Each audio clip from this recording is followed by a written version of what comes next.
Hi, welcome to Bookish Brits. I am Rex, and today I'm going to be talking about Natives by Akala.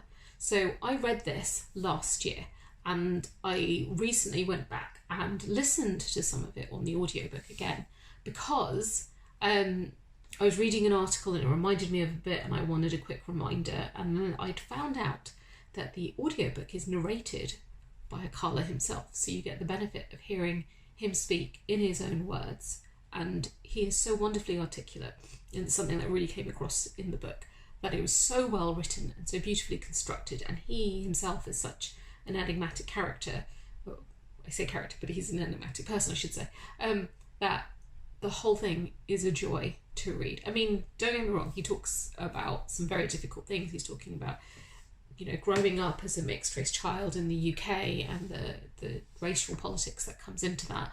And he goes over so many difficult topics, but he does it in a way that is so well thought out, so intelligent, so wonderfully written, that it is a joy to read about those difficult things, if that makes any sense whatsoever. If I don't think I'm articulating myself particularly well in how much this book made an impact on me, and how much I really think it needed to be written, and how much I think people should absolutely read it. Just read it.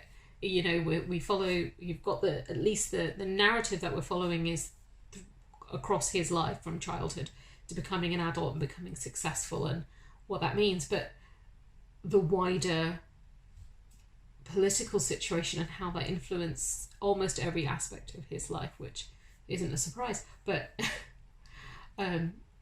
it's just so much there, and so much that's fascinating, and so much that's interesting. And sometimes he's telling you about something quite horrific. There's an incident that happens that he witnesses as a child that's incredibly horrific, but he writes it in a way and explains how awful that thing was, and how different his reaction is from probably what you'd assume someone's reaction would be, and how it came to be that way. And the way he gets you there is just masterfully done.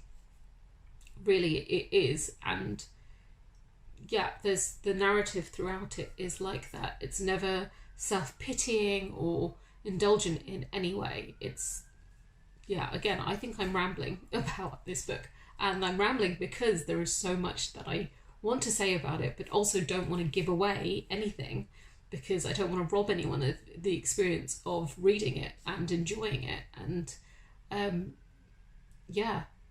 thinking about the difficult points that he puts across.